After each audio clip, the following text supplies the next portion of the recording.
Salut les ficheurs, j'espère que vous allez tous très bien. Pour ma part, ça va nickel. Aujourd'hui, on va débuter une série de petites vidéos de trucs et astuces. Voilà, avec le confinement, on va subir encore une fois de plus des restrictions vis-à-vis de notre loisir, la pêche. Donc, j'ai décidé de vous préparer pas mal de vidéos de trucs et astuces sur plusieurs pêches différentes, de poissons différents. Pour ceux qui ont la chance d'avoir un accès à un plan d'eau ou une rivière à moins de 1 km pour 1 heure par jour. Rien que déjà pour ça, vous êtes des vénards. Pour rappel, le carnassier n'est pas encore fermé, donc je vais essayer tout simplement de vous apprendre pas mal de techniques différentes pour essayer quand même de faire de belles pêches assez rapidement. Vous n'hésitez pas à laisser un gros pouce bleu pour nous faire plaisir, mais aussi pour nous récompenser. Ça nous ferait extrêmement plaisir de savoir que tu es abonné à la chaîne Road to Fish. N'oubliez pas non plus de nous suivre sur Instagram et aussi Facebook. Vous tapez Road to Fish et tu auras pas mal d'informations. Voilà, on fait pas mal de petites choses à droite à gauche. Aujourd'hui, on va parler un petit peu de la pêche du brochet en hiver. Donc je le rappelle, voilà, avec le confinement, on a droit qu'à 1 heure par jour à moins de 1 km. Donc si vous avez la chance d'avoir un petit plan d'eau, d'avoir une rivière à proximité, vous pourrez essayer de mettre ça en pratique. Donc voilà, aujourd'hui la pêche du brochet en hiver, où on va parler pas mal de petites choses, les choses essentielles qu'on oublie par moment et les choses les plus simples possibles. On sait que le brochet, voilà, c'est le prédateur par excellence. Voilà, on sait que voilà, il est positionné près de poissons, fourrage, prêt à chasser, à les gober comme ça, ces petites proies. Aujourd'hui, on va parler réellement du roi des carnassiers des eaux de France, le brochet, ce magnifique poisson que j'ai eu la chance voilà, d'avoir attrapé étant petit avec mon père. Et je peux vous garantir que les premières sensations, franchement, elles sont là. Et en y repassant encore, ça fait extrêmement plaisir. Si vous voulez partager vos propres avis de montage, d'expérience sur la pêche du brochet, vous n'hésitez pas à l'espace commentaire. J'attends que ça, on attend que ça avec Johanna. Donc n'hésitez surtout pas même à nous poser des questions. On va commencer par le début. Quelle zone pour rechercher le brochet, surtout en hiver?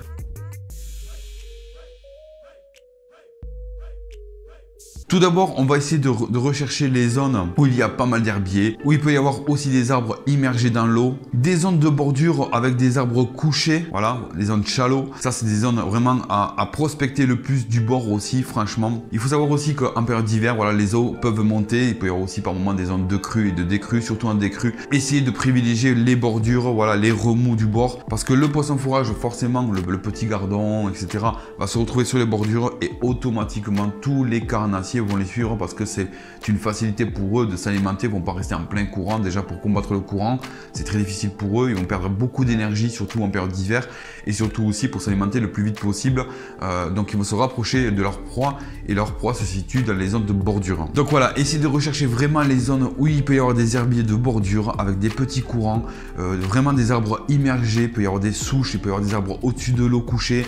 N'hésitez surtout pas de prospecter toutes ces zones de bordure parce que c'est les meilleures zones à brocher. Il peut y avoir aussi des nénuphars, etc.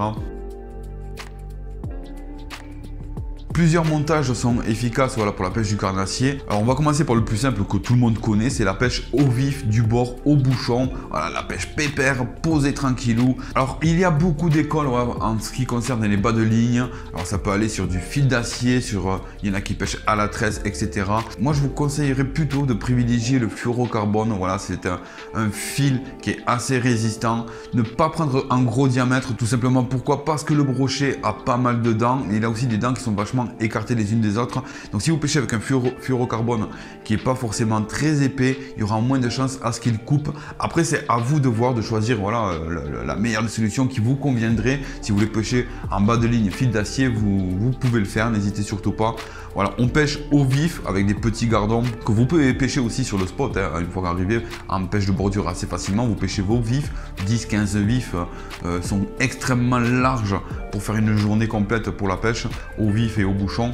Voilà. Ensuite, au bouchon, vous mettez un bouchon coulissant avec un nœud d'arrêt ou tout simplement un stop flotte. Vous en trouvez partout dans le commerce, il n'y a pas de souci là-dessus. Mais faites aussi des nœuds d'arrêt, vous savez, avec des tresses, des nœuds tout simples. Des nœuds coulissants que vous pouvez mettre à la distance voulue. Essayez de pêcher entre deux eaux, pas trop près du fond. Voilà, il faut laisser aussi naviguer votre vif assez librement parce que le brochet, c'est vraiment un prédateur par excellence. Lui, il va se positionner par moment, se rapprocher de proies qui sont en difficulté, mais c'est pas pour autant qu'il va attaquer de suite. Il peut prendre longtemps avant de décider à quel moment il va attaquer, mais lorsqu'il attaque, il attaque.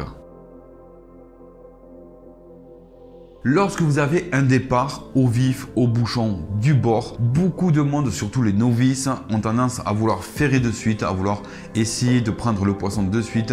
Erreur fondamentale, donc pour ceux qui connaissent, vous le savez déjà, mais il se peut que le brochet, enfin il arrive souvent que le brochet prenne sa proie dans la gueule, mais il l'avale pas de suite en fait, tout simplement. Il peut l'attraper, le garder en bouche pendant le moment du bout du bec, et partir comme ça sans forcément engamer la proie. Donc attendez le moment avant vraiment de ferrer, vraiment attendez vraiment un délai, parce que sincèrement vous allez rater de beaux poissons. Vous allez vous retrouver avec des vifs déchiquetés, des vifs déchirés et pas forcément le brochet au bout. Ça c'est clair et net, c'est souvent que ça arrive. Donc lorsque vous avez un départ, prenez votre temps, calmez-vous, ne vous inquiétez pas, laissez partir et faites-le à l'instinct. Au moment propice, vous allez sentir, vous allez vous dire c'est le moment ou jamais. On ne peut pas vous dire à quel moment il faut ferrer, vraiment, il n'y a pas de moment préconisé, mais il faut vraiment que ça soit à l'instinct, mais laissez-le partir absolument, n'ayez pas peur. Laissez dérouler votre fil tranquille, voilà, et prenez votre temps. Surtout, c'est fondamental, vraiment, prenez votre temps. En ce qui concerne pour la prospection de pêche au leurre, prenez déjà des leurres de base, des leurres qui ont fait leurs preuves depuis des années, depuis des décennies. Ce sont les leurres twist, les virgules que l'on connaît, les plus simples possibles. Les Sandra aussi, franchement ce sont des leurres voilà, qui ont fait des cartons pas possibles sur le brochet, mais aussi d'autres carnassiers. Prenez des couleurs assez blanchâtres, surtout quand vous avez des eaux qui sont assez sombres, des eaux qui sont un petit peu terreuses aussi. Donc n'hésitez surtout pas à avoir ces leurres là absolument dans votre boîte de pêche, les leurres fondamentaux qui sont le Sandra, que tout le monde connaît, mais aussi voilà, des twists, des virgules, etc. Mais aussi, n'hésitez surtout pas à échanger. Ayez un panel de leurres différents, de différentes couleurs, différentes tailles, etc. C'est aussi ça la réussite un petit peu de la pêche. Il faut avoir absolument un panel différent, voilà, un éventail de leurres différents. Ne pas rester sur le même leurre et passer une heure avec le même leurre qui va déclencher aucune attaque finalement, alors que s'il faut avec un autre leurre qui peut-être est plus petit, mais ça sera le meilleur. Donc ayez absolument voilà, un panel vraiment assez large de leurres, de différentes couleurs, différentes tailles, etc. Et n'hésitez surtout pas à les changer à 2-3 lancers, vous recommencez, vous changez de leurre. Vous verrez certainement que s'il y a un leurre qui n'a pas attaqué, un autre leurre que vous allez essayer juste après peut-être pour déclencher une attaque. Comme je l'ai dit, lorsqu'il y a des crues, que les rivières montent, mais aussi après les décrues, cherchez les zones de bordure où il y a du remous, où il y a des calmes. Même s'il n'y a pas beaucoup d'eau, croyez-moi, c'est là où se situe le carnassier, le poisson. Pourquoi? Parce qu'il ne va pas être en plein courant pour se fatiguer pour rien déjà de base, mais aussi les proies qui sont son alimentation numéro 1 vont se situer dans ces zones-là. Donc regardez bien, même carrément au bord des berges, au bord d'herbiers, vraiment où il y a des remous de calme, c'est là où se situera le carnassier, mais tous les poissons forcément lors de décrues, c'est là où se situe tout le poisson.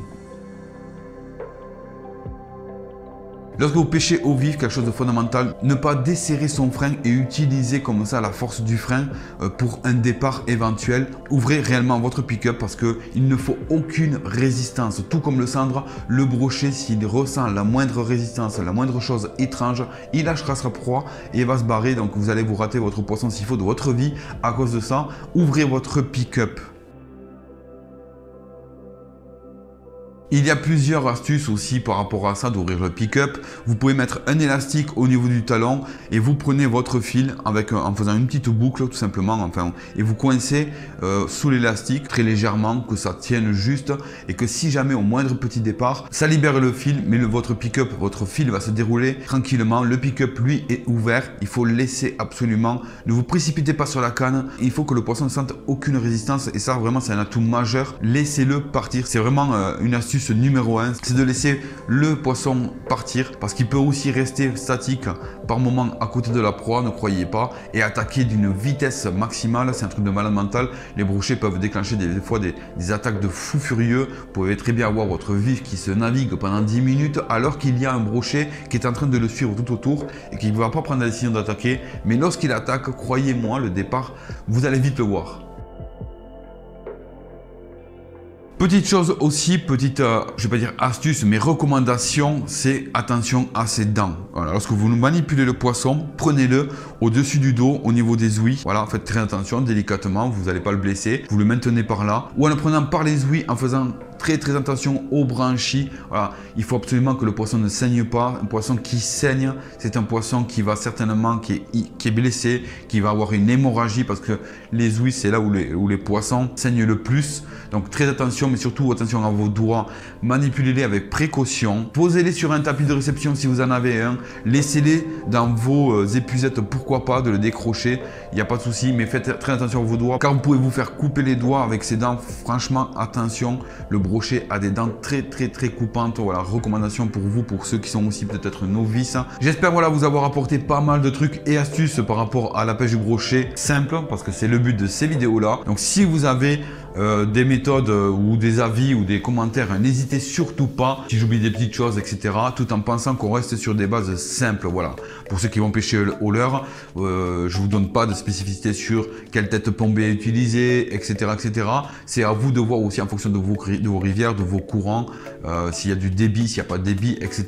Mais voilà, je vous ai donné les bases pour une pêche réussie du brochet. Donc j'espère que cette vidéo vous a fait super plaisir. Si c'est le cas, vous le faites savoir avec un pouce bleu, ça me ferait extrêmement plaisir. Moi, je vous donne rendez-vous pour une prochaine vidéo et il va y en avoir en pagaille puisqu'on est en confinement. Donc, je vais vous donner pas mal de trucs et astuces. Prenez soin de vous, de votre famille, de tout votre entourage. Prenez soin de vos poissons et puis kiffez le peu de temps qu'on peut sortir, les gars. Voilà, même s'il n'y a pas de poissons, vous faites capot, vous êtes sortis, vous avez fait un kiff, prenez des photos, des machins, etc. J'arrête de blablater. Je vous souhaite une bonne journée ou une bonne soirée et je vous dis à la prochaine vidéo. Sur ce, bonne pêche et à plus.